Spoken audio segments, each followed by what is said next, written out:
Welcome to Cause Train. So Catherine and I started Cause Train in 2020, and we're back, and we have some very exciting people that we can't wait for you to meet. And what I'm going to do is I'm going to have Catherine Foster kick off today by telling you a little about herself, and then we'll get right into our first and only today guest interview, Sami Guindi. Catherine, take it over. Thank you. My name is Catherine Foster, and I'm a professional artist and energy healer, expressive arts coach, and an entrepreneur. And I have a passion about the creative process. To me, being creative is so very important to everybody in life. And it's all about play and being allowed to play. Remember what it was like to be a child and how you played as a child. Well, a lot of times as an adult, we have lost some of that. And so I love helping people find out who they are, what their creativity is, and how they can share their creativity with the world.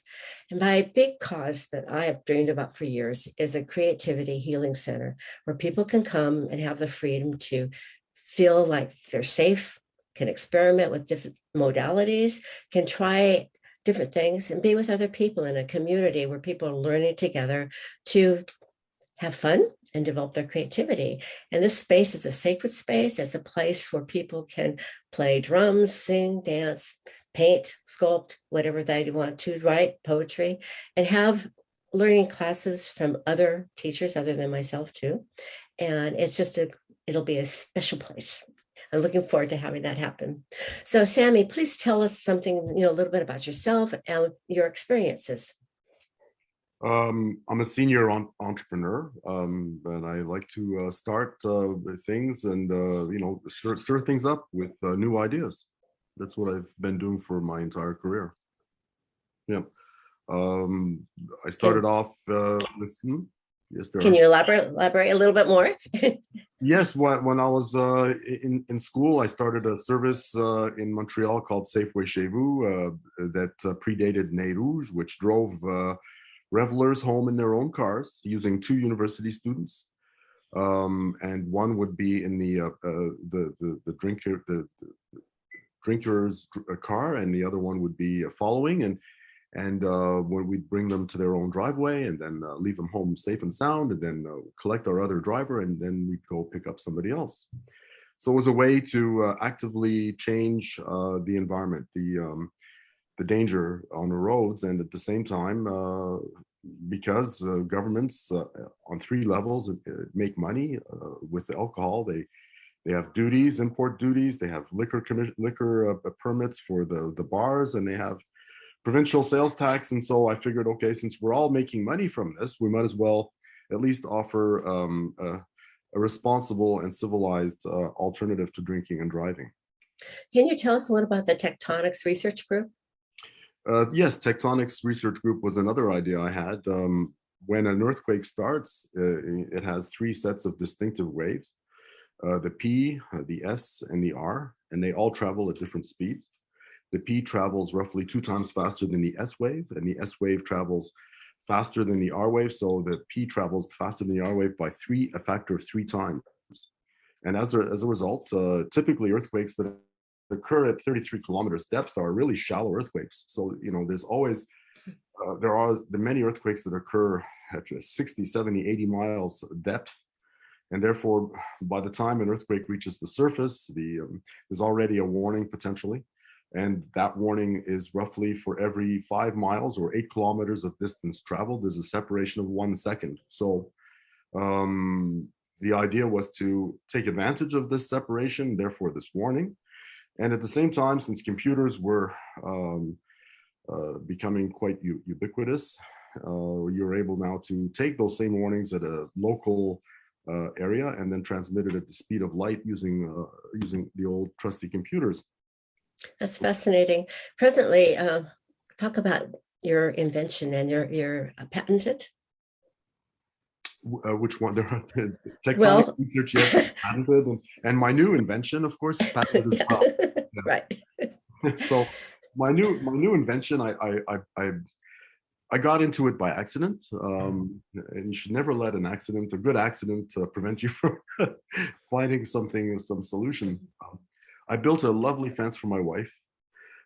She asked me to, and I said, of course, I'll build you the best fence I can possibly build you, sweetheart. And I did. And in Canada, we have 4 seasons, as you know, and so, or maybe you don't, I don't know, but we do. And in between each one of these seasons, there are unbelievable winds because the heat, the hot air is fighting with the cold air fights with the hot air. And before you know it, you have a windstorm or you have very big storms every year without fail. So after I built this lovely storm and had everybody in the neighborhood commenting and saying how beautiful it was, well, it almost got destroyed by a fall windstorm, which was extremely embarrassing for me. So I went upstairs and I designed an instant support for bad weather, for any type of fence or post. And so then I installed it, tested it, built other prototypes until I finally built this unit, and I called it Fence Cleat. It's on my Facebook page. You can see it there, and it's a very straightforward, simple product. I'll bring it up to the screen. It comes apart. It has 2 sections, so you're able to put this on an existing fence without disassembling your fence, and you put them together on either side, perpendicular to the feet of the fence. And once you put these in like this, you slide it until it clicks into position, and you make it click by bending these little notches here with a screwdriver. And when you close it, this is a brand new version unit, so it's not going to click. But as soon as you bend it, it will. Then you put once you've put this on, you add these little spikes which help you get the post straight. And once the post is straight, then you use these struts and screw them to the fence post, so that now you've got yourself, a leg, a foot, which everybody knows. We're all bipeds, so we all know what feet are. We know how useful they are in a windstorm, and that's what this is. It's essentially that. And then I made extensions that give you, let's say you have an 8-foot fence, and you need an extension. Well, these extensions fit in the base as well. And they lock with these little spikes again. So now they're locked. And once they're locked, you do the same thing. You place your in there, and now you've got one large fence cleat. Then I made another product that fits inside. And you can see that on the website. It's almost like an implant. I had a lot of dentists for partners in one of my last companies. So we did these 14-hour flights, and they told me all about their dentistry. so I'm using essentially an implant that goes into the rotted fence post. It's made out of stainless steel, and it wraps around 3 sides of the fence post. You bang it in, and then once it's in, you screw it together to the existing part of the fence post that's remaining, and then you put a fence cleat around that. And guess what? You don't have to disassemble your fence. You don't have to take out your rotted fence post. You could leave it right where it is. It'll mesh itself right into the existing cement that's there, if it was indeed in cement. If it wasn't in cement and it was just sitting in crushed stone, it'll work just fine. And if it was in a spike, well, then you don't even need that. You just use a fence cleat and you're set. So it's an easy, instant way to repair something for old guy like me who doesn't want to go through the trouble of taking apart a whole fence, redoing everything, which my age, that requires a bit of organizing and some Advils. You mentioned in our pre-interview about also telephone poles possible. Well, having that for that too. Yes, the idea. I sent a letter to the Premier of Ontario recently, and he answered me. It's also on my Facebook page for fence cleat poteau secure. That's what we call it. And he answered me because the math makes sense. We had an engineer. One of our neighbors back here He's an engineer for a large firm here in Quebec, and they did an engineering report on my product, and they determined that it can withstand, even in the worst type of soil, which is to say sand, it can withstand winds indefinitely of 75 kilometers an hour. Wow. Now, of course, if you put some crushed stone around that and improve the soil, or have clay, you can, because mine have lasted in 120 kilometer an hour winds all day. So of course, if the soil quality is improved, they can fare much better. Naturally, that doesn't include the ones with the extensions that I just showed you. If you use the extensions, well, it's obviously going to be higher as well. So the math indicates that, you know, those utility poles can definitely be advantaged by such a fence cleat in a scaled version. Naturally, a little bit larger with maybe an 8 gauge material. And so the premier seemed to see the logic and forwarded my message to the Minister of Energy. And all I asked him for was for him to champion our introduction. And he absolutely did that for us. So I'm very impressed with the Premier of Ontario, although I live in Quebec. And I think you had a couple of other example of uses that this could be used for other than the utility poles. Well, absolutely. A lot of American households and some rural Canadian households that use those mailboxes that are on the side of roads. And mailboxes can definitely benefit, especially in windy conditions or other type of things, from a fence cleat, which fits any 4x4 post, which includes these mailboxes. Many people have posts, 6x6 posts, which next year we'll be making some fence cleats for 6x6 posts. So again, clotheslines could certainly use these things, and if you invert them upside down, you could use them for other types of support structures, for exterior, structures, or garages, or what do you call those things people have in their backyards? Where you like an awning, like a anything. Yeah, any of those types of things. Right. Okay, yeah. That's it. So it's not just utility poles. It's up to the imagination now of others, not just me and you guys. It's whoever has the imagination to find other uses for it, by all means. Nice. It's instant structural support. Mm-hmm. Yeah, and that's awesome. I think the biggest helper is the energy and the effort saving aspects of this product. I think that's gonna if you can build a product, and I think I have, they can outlast my lifespan, and you're on the right track. I don't ever want to do that fence again. That's I've done enough fences in my life. I don't need any more. Yes, and I know a lot of people repair like the mailboxes, like you said, all the time too. So fences seems like the time passes and you're having to fix those different rails, or farmers are always out there, fixing things. So this would definitely be a time saver and everything. So. Well, as you get older, when I was when I was a younger man, I don't think I would have ever stopped and smelt the roses of this product, because I was too busy doing other bigger, frying bigger fish, right? It's when you get to a certain age, you say, okay, listen, there's a few more things that really bug me. This is one of those things. So to not be bugged anymore by this product, yeah. I hope it takes everybody's annoying. And that's the thing about inventing. If something bugs you, by all means, don't let it bug you. Look at it as a challenge to find a way to solve that thing that's bugging you. If you have the time, you might have to wait until you're 60 for to have the time to challenge yourself that way.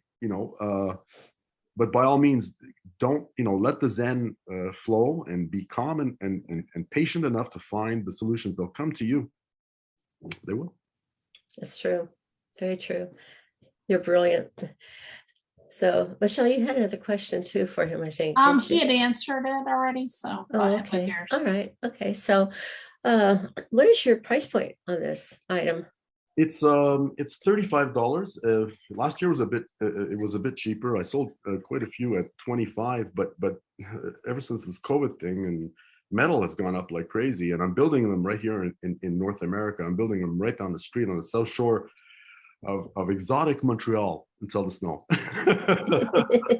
in a place called Granby, Quebec, which is a lovely town. They have horses there, so it's a great place for a Montrealer like me to be able to enjoy a rural area and go the opposite direction as opposed to in town, which is unbelievably annoying these days. I'd love to find a solution for that annoying problem. But they're built there, and they're built with North American steel, which is to say this is the highest quality material. It's 16 gauge galvanized steel. It's brand new rolled steel. It's not recycled material, which has a tendency to have soft spots and hard spots. There's an inconsistency in that type of material. So it's made locally, and it's also quite heavy. So it would be very cool to find some local American manufacturers that want to work with me to bring this product into the American market, so that we wouldn't have to transport this very heavy product across the border, and we can have maybe some cooperation that way. And I think that might be a very good thing for the new year to try to achieve. I agree. Are you planning also for this to go into Europe and other countries there? Well, right now I've got my hands, believe it or not, my hands full with Canada. So we've just started, and you know, we're I have to educate people first, explain that, you know, product exists, because a lot of people are thinking, well, you know, my father and my grandfather and my great grandfather said dig a hole, you know, and that's, you know, and go through, you know, and it's true, because we have frost heaving issues which could occur, and so yes, all of these things are true, but we also have to look at the product as being a repair product. Which is to say, if you already have an existing fence and it's either rotted because you did do it the way your great grandfather built fences, and of course the wood will rot, guaranteed it will. It's going to take maybe 20 years with the old treated wood we used to have that had arsenic and copper oxide in it. The new treated wood we have is a lot more environmentally friendly. So it's got like Jergens baby oil on it or something. You know, it's not the same. It's not the same toxic stew that which poisoned our children. So so I don't know how long that's going to last. Is it 8 years? 10 years? In St. Lambert here, they're asking $25,000 to put up a fence. Wow, that's a lot of money for a regular. That's a lot of money. Wow. That's about the price for a roof.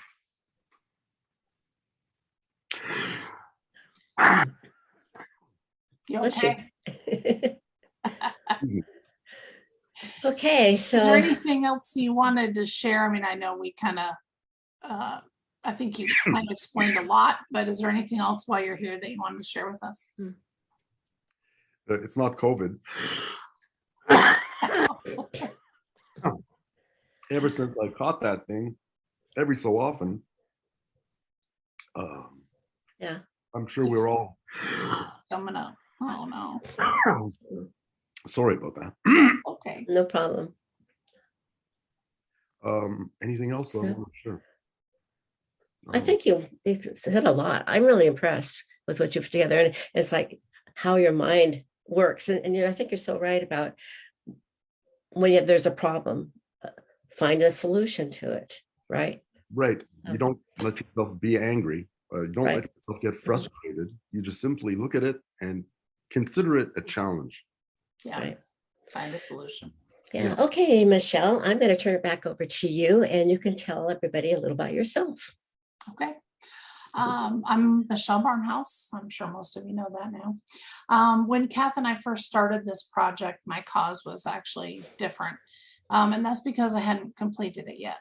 Now I have. So I wanted to create a much needed pet app for pet lovers and owners to use in case of an emergency, which could actually help save their pets.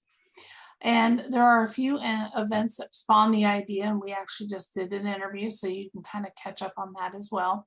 It's called 911 Pet Buddy, and I'll be sure to include the website for you. Now, after my following my dream, and it was finally developed, and it's actually on both app stores. So what I'm doing now is I'm supporting my husband for his invention on an engine design. And you'll actually hear about that in a future interview as well. But not only would this engine design, help the environment, it also cut costs for shipping and freight. And it will also be a game changer to the average consumer like you and me. So be on the lookout for that as well. Now, the main financial vehicle that allowed me to complete the pet app is 7K Metals. And we live in a time when even basic necessities have skyrocketed. So we're been insecure about our financial future and the digital dollar and all of that stuff coming. So if you are concerned as well about rising debt, inflation, and all of that, and you want to ensure that you're safeguarding your wealth and protecting your future generations, I encourage you to acquire the most tangible and timeless of assets, and that's gold and silver. Now, you may think you cannot afford to do it, and you may even wonder what you'd do with it if it was in your hands, right? But we can help you with that part. But here you have the ability to buy as little or as much as you want to. And you even will get your own debit card so you can do your purchases online and in person. The great part too is if you so choose, we do have a part-time and a full-time income, and we'll put all the websites and resources on the Facebook page and obviously on the website as well. Did you have something else to share, Sami? Yeah, in a different lifetime, because I have a whole bunch of inventions. Right. Well, we'll have you back again. No worries. I hate cleaning kitty litter boxes. I just I can't stand that job. I love cats though, and so I invented this thing years and years ago. It's called Catch It. Oh my gosh! It cleans out kitty litter boxes. You see, you take it like this out of the packaging, and once you bend it, you have a big cleaner, and I've got a whole bunch of these things left. So if you want, I can send you some of this. Do you sell those on Amazon or anything? No. I stopped selling these, 30 years ago. It was just a fun sort of a gag thing because I loved the name. I thought it was funny, and I ran a commercial in Toronto, and I had a whole bunch of people complaining that, oh, my daughter's been saying catch it all afternoon. Catch it. Got it. I had other people calling me saying, I love the name. Send me 3 because I want the packaging. Is the packaging on it? Does it? And I still have some package. So because I got busy with my earthquake alarm systems, and I put that away, and they kept selling for years. But I just put it away and did other things. So anyways, I thought that is hilarious. That's fun. Yeah, I would take one. Yeah, that's funny. We'll work it out. I'll send you some. All right.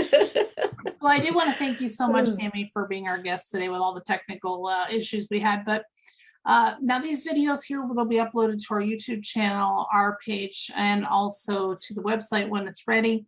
And if you know anyone who has a cause or an invention, please have them visit to apply. And we'll see you next time on Cause Train. Very good. Right. Thanks, Sami. Okay. Bye-bye.